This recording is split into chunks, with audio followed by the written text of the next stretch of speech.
Welcome दोस्तों, स्वागत है आप सभी का साउथ सिटी पीसीएमबी में। आशुतोष सर आपके सामने आज एक बिल्कुल अच्छा सा टॉपिक लेकर आए हैं, metallurgy. This very important topic both for the ICSE board as well as for the CBSE board. तो लेट अस सी कि मेटलर्जी क्या होते हैं और प्रिंसिपल्स ऑफ मेटलर्जी क्या है। ठीक, ये metals and non metals chapter जो होता है उसी चैप्टर से है। और अगर हम आईसीएसई बोर्ड में देखें तो इसका एक अलग चैप्टर है क्लास 10th में जिसका नाम ही है मेटलर्जी। तो first of all we have to come and note down about the things which we are going to discuss in this duration. तो उसमें मेटलर्जी की जब बात कर रहे हैं तो all the principles, all the methods which are being involved in the extraction of metals from their ores is known as metallurgy. यानी कि वो सभी प्रक्रियाएं जो इस्तेमाल होती हैं जब हम धरती से खोदकर मिनरल्स को निकाल के लेकर आते हैं, उनमें से ओर्स को फाइंड आउट करते हैं, उनका हम प्योरीफिकेशन करते हैं, फिर उनका हम एनरिचमेंट करते हैं और उसके बाद उनको हम सुटेबल मेटल, प्योर मेटल निकालने के बाद उनका एलॉयज बना के वेरियस चीज़ों में यूज़ करते हैं। इन सारे प्रोसेसेस में जो प्रक्रिया का एक नाम होता है उसे हम मेटलर्जी कहते हैं। तो फाइनली हम ये कह सकते हैं metallurgy may be defined as a process in which all the scientific terms and all the scientific things are being involved in the extraction of metals, their purification, their extraction and the enrichment of the ores। ठीक, तो ये बात हुई metallurgy की। अब जब बात आती है मेटलर्जी से हम नीचे आते हैं तो सबसे पहले इसमें आता है मिनरल्स। क्या आता है? मिनरल्स। अब बात आती है भाई मिनरल्स क्या हैं, व्हाट आर मिनरल्स। तो the naturally occurring substances obtained from the earth crust. मैंने क्या कहा? Naturally occurring substances obtained from the earth crust. धरती से जो हम प्राकृतिक रूप से खनिज संपदा को निकाल कर लेके आते हैं उसी को हम लोग कहते हैं मिनरल्स। ठीक, अब मिनरल्स जब लेकर आए तो उन्हीं मिनरल से हमें निकल के आते हैं ओर्स। क्या निकल कर आता है? ओर्स। अब बात आती है ओर्स क्या है। ठीक है, हर मिनरल ओर नहीं होता है, ठीक, और हर ओर मिनरल होता है। That means all the ores are minerals but all the minerals are not ores. ठीक, ऐसा मैंने क्यों कहा? Because ores are those minerals from which the metals can be extracted conveniently and profitably। यानी कि ओर्स वो मिनरल्स होते हैं जिनसे हम मेटल्स को फायदेमंद तरीके से और सुविधाजनक तरीके से निकाल सकते हैं, खाली वही ओर्स कहलाते हैं। ठीक है, तो यानी कि ores are those minerals from which the metals can be extracted conveniently and profitably। ठीक, बात समझ में आ रही है आपको? यानी क्या हुआ? सबसे पहले हम लोगों ने धरती खोदी, धरती के नीचे से क्या निकल के आया? मिनरल निकल के आया। मिनरल क्या होता है? नेचुरली ऑकरिंग सब्सटेंसेस होते हैं जो ऑब्टेन्ड होते हैं फ्रॉम द अर्थ क्रस्ट। फिर उसके बाद क्या होता है? उसी मिनरल से हम लोग फाइंड आउट करते हैं कौन सा हमारे लिए सुटेबल है, किसमें से ज़्यादा अमाउंट में मेटल्स हम आइसोलेट कर सकते हैं, कम प्रॉब्लम से निकाल सकते हैं। तो उसीलिए हमने कहा ओर्स को कि ores are generally those minerals from which the metals can be extracted conveniently and profitably. अब फिर बात आती है जो मैंने आपसे कहा था कि all the ores are minerals but all the minerals are not ores. ठीक, जितने भी ओर्स होते हैं वो सब तो कोई ना कोई मिनरल्स होते हैं ना, लेकिन सारे मिनरल्स होते हैं वो ओर्स नहीं होते हैं। अब ओर्स भी हम लोग जान गए। Now it's the time to know about the type of ores. अब कौन कौन से ओर्स होते हैं, ठीक है, तो आओ देखते हैं। तो ओर्स में हमारे पास एक होता है ऑक्साइड ओर्स। कौन से होते हैं? Oxide ores. एक हमारे पास होता है कार्बोनेट ओर्स। एक हमारे पास होता है सल्फाइड ओर्स और एक होता है हमारे पास हैलाइड ओर्स। ठीक, ये क्या होता है? धरती पर इंसान पाए जाते हैं, ठीक, उसी में कुछ हिंदू और कुछ मुसलमान पाए जाते हैं। इन द सेम मैनर धरती पर मेटल्स पाए जाते हैं। कुछ की एफिनिटी ऑक्सीजन से होती है तो वो ऑक्साइड ओर कहलाते हैं, कुछ की एफिनिटी कार्बन डाइऑक्साइड से होती है तो कार्बोनेट ओर बन जाते हैं, कुछ की एफिनिटी सल्फाइड से होती है, सल्फर से होती है तो वो सल्फाइड और बन जाते हैं। कुछ की एफिनिटी हैलाइड से होती है तो हैलाइड और बन जाते हैं। हैलाइड मतलब हैलोजन। बात आती है ऑक्सीजन। जैसे हम जानते हैं ना कि मेटल्स जो होते हैं हमारे वो रिएक्टिविटी सीरीज में अरेंज होते हैं, जैसे potassium, sodium, calcium, magnesium, aluminium, zinc, iron, tin, lead, hydrogen, copper, mercury, silver, gold. ये ऐसा हम लोगों ने रिएक्टिविटी सीरीज देखी थी ना। तो उन रिएक्टिविटी सीरीज में हम लोगों ने पाया कि there are certain metals which are quite reactive, बहुत ज़्यादा रिएक्टिव होते हैं। Highly reactive elements are there, highly reactive metals are there. While there are certain elements which are moderately reactive, there are certain metals which are not very highly reactive, not moderately reactive, but they are average. And there are certain metals which are very low reactive, बहुत ही लो reactivity के metals होते हैं. अब होता है, depend करता है कि किसी की एफिनिटी मतलब आकर्षण ऑक्सीजन के प्रति ज़्यादा होता है तो वो ऑक्साइड और हो जाते हैं, किसी का कार्बन डाइऑक्साइड के प्रति होता है तो कार्बोनेट और हो जाते हैं, जिनका सल्फर के प्रति रुझान होता है वो सल्फाइड और हो जाते हैं. और जैसे वही यार, जैसे कोई भाजपाई है, कोई सपाई है, कोई कांग्रेसी है, कोई बसपाई है, उसी तरीके से मेटल्स भी हैं, कोई ऑक्साइड और है, कोई सल्फाइड और है, कोई हैलाइड और है, कोई कार्बोनेट और है. ठीक, तो इनमें एग्जाम्पल्स भी हम लोग देख लेते हैं फॉर योर बेटर नॉलेज. जैसे ऑक्साइड ओर की हम लोग बात कर रहे हैं, hematite, this is the iron ore, formula is Fe2O3. Bauxite ore, BaUxite, this is the aluminium ore. तो hematite ore is the iron ore, this is oxide ore. Bauxite is the aluminium ore, this is oxide ore of the aluminium. Similarly we are coming on the carbonate ore. Carbonate ore के ऊपर आ रहे हैं हम लोग.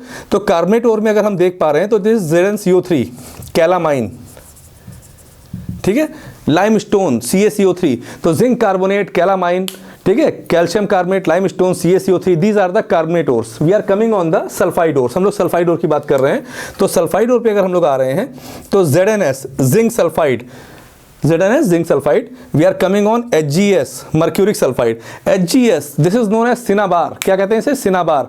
तो zinc sulphide, mercuric sulphide, these are the sulphide ores. ऐसे और भी बहुत सारे सल्फाइड ओर्स हैं, ठीक है. Then we are coming on the halide ores. KCl dot MgCl2 dot 6H2O, then NaCl, CaF2, ठीक है, Na3AlF6. These are the different type of ores, halide ores कहते हैं. बहुत लोगों को लगता है बहुत टफ है. इट्स वेरी सिंपल टॉपिक यार, कुछ भी नहीं है इसमें. अगर आप देख सकते हो हैलाइड ओर्स में पहला KCl dot MgCl2 dot 6H2O, this is the carnallite ore. इसे क्या बोलते हैं? कार्नालाइट. Second, sodium chloride. घर घर में नमक खाया जाता है, वही नमक आपके सामने है, इसी को कॉमन सॉल्ट, ठीक है, दिस इज हैलाइड ओर. फिर आपके सामने कैल्शियम फ्लोराइड, फ्लोरस्पार. इसे क्या बोलते हैं? Fluorspar. This is also a fluoride ore, very common ore. Then Na3AlF6, cryolite. One question is very important the board exam. एक क्वेश्चन बहुत इंपॉर्टेंट होता है, वो होता है ये कि जो ये ओर है जिसका नाम क्रायोलाइट है, CRYOLITE, why cryolite is added in the molten alumina during the extraction of aluminium from its ore in the Bayer's process या Bayer's process, ठीक है, डिपेंड करता है कौन बोल रहा है. तो जो बायर्स प्रोसेस होता है, जो बेयर्स प्रोसेस होता है, वो होता है एल्यूमिनियम के एक्सट्रैक्शन के लिए. किससे होता है? बॉक्साइट ओर से होता है. तो जब एक्सट्रैक्शन होता है तो उस दौरान क्रायोलाइट को उसमें ऐड करते हैं. तो बात आती है कि why cryolite is added in the molten aluminium during the extraction of aluminium from its ore. तो क्वेश्चन ये आता है, तो उसमें होता है कि cryolite is added in the molten alumina during the extraction just to lower down its melting point. एक तो उसके मेल्टिंग पॉइंट को लोअर करने के लिए, and second thing to enhance its conductivity, उसकी कंडक्टिविटी को बढ़ाने के लिए. समझ रहे हो ना आप लोग? हाँ, गुड. कंडक्टिविटी मतलब कि उसके अंदर इलेक्ट्रॉन्स का फ्लो अच्छे से हो जाए, तो इस वजह से क्रायोलाइट को ऐड करते हैं. तो यानी कह सकते हैं कि क्रायोलाइट जो होता है that is added just to enhance its conductivity, and the second thing is just to lower down its melting point. ठीक, तो हमने देखा कि यहाँ हमारे 4 टाइप के ओर्स आ गए. अब जैसे एक आदमी को कीचड़ में गिरा दो, ठीक, अब अगर वो कीचड़ में गिर गया तो क्या होता है? Lot of muds are around that person. कई सारी मिट्टी और धूल, गंदगी सब लग जाती है. अब उस पर्सन को थोड़ी देर में धूप में सुखा भी दिया, ठीक, अब वो ओर बन गया हमारा. क्या बन गया? ओर. अब क्या हो रहा है, हम उस व्यक्ति को कहेंगे कि आओ पहले आपको हम साफ़ करें. तो साफ़ करने के लिए उसके ऊपर थोड़ा ना क्रीम लगा देंगे, डायरेक्ट थोड़ा ना परफ्यूम लगा देंगे. पहले तो उसको नहलाएंगे, और नहलाने में भी डायरेक्टली तो शैम्पू थोड़ा ना लगा देंगे. सबसे पहले तो उसके ऊपर हम पानी डालेंगे, बाहर ही सड़क पर खड़ा करके या घर के सामने खड़ा करके. जब पानी डालेंगे तो क्या होगा, उसकी जो मिट्टी है पहले बह जाएगी. जब सारी मिट्टी बह जाएगी, फिर उसके बाद हम उससे कहेंगे अगर हो सके तो जो पॉसिबल क्लोथ्स हैं उसको बाहर उतार दो जो बहुत ज़्यादा गंदे हैं, and then you enter into the bathroom. और उसके बाद हम उससे कहेंगे कि now you take a wash. फिर एक बार वो पानी चलाएगा, पहले अच्छे से अपने सारी गंदगी को, धूल और सारी जो मिट्टी है उसको साफ करेगा. उसके बाद वो क्या करेगा? शैम्पू अप्लाई करेगा, and first of all that person will clean his hair. ठीक है, उसके बाद वो क्या करेगा, then he will apply the soap, उसके बाद वो स्क्रबिंग करेगा और इस तरह फाइनली वो आप एकदम रेडी होके फ्रेश होके घर से बाहर, किचन मतलब बाथरूम से बाहर आएगा। आने के बाद क्या होगा, उसके बाद वो अपना ड्रेसअप करेगा और ड्रेसअप करने के बाद फाइनली वो जो ग्रूमिंग होती है, जैसे कि बालों में हल्का सा ऑयल लगाना या फिर जो भी मसाज करना, चेहरे पे अच्छे से क्रीम लगाना, और फिर वो एक वेल जेंटलमैन बन के बाहर आएगा। यही तो प्रोसेस होने जा रहा है यहाँ पर भी। हमारे सामने जो हमने चट्टान से निकाला है इन ओर्स को, ये बहुत गंदे हैं, बहुत भारी भारी भी हैं। तो हमें क्या करना पड़ेगा, सबसे पहले कंसंट्रेशन ऑफ एन ओर करना पड़ेगा। क्या करना पड़ेगा, concentration of an ore. Concentration of an ore को हम लोग कह सकते हैं कि we are going to dress the ore. हम लोग ओर की ड्रेसिंग करने जा रहे हैं, हम सिंटरिंग करने जा रहे हैं, या हम लोग बेनिफेक्शन करने जा रहे हैं। क्या करने जा रहे हैं, हम लोग और ड्रेसिंग करने जा रहे हैं, या हम कह सकते हैं कि हम लोग बेनिफेक्शन करने जा रहे हैं, या हम लोग सिंटरिंग करने जा रहे हैं। ठीक, इसमें क्या होता है कि we are going to crush down the ore. हम लोग ओर को कूट कूट के पीसते हैं, ठीक है, और उसको पाउडर करते हैं। तो क्या वो हाथों से करते हैं? नहीं, it's not possible by the hand. ठीक है, there are certain process involve in the concentration of an ore. अलग अलग प्रोसेस इन्वॉल्व होते हैं इसके ओर से कंसंट्रेशन में, जिसमें से एक हमारा होता है, सबसे पहले क्या होता है, हाइड्रोलिक वॉशिंग। क्या होता है, hydraulic washing.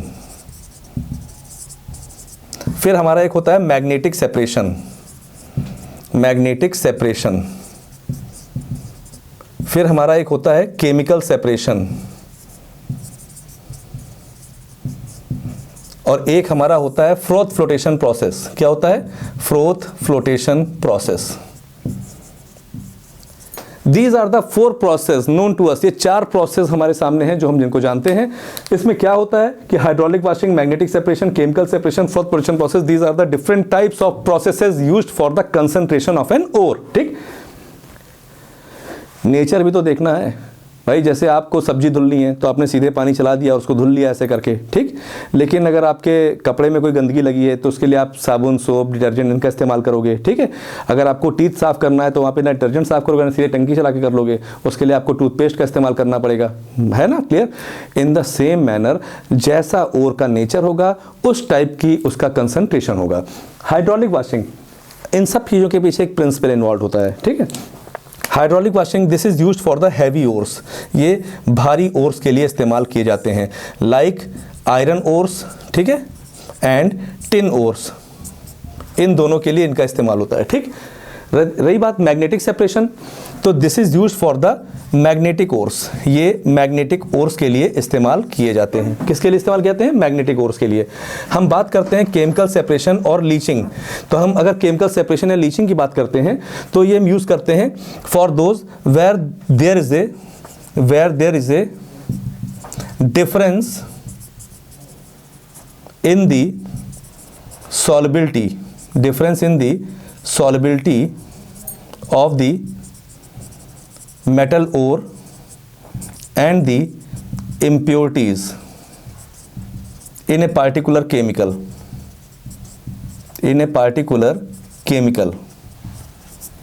Froth flotation process is used for sulfide ores.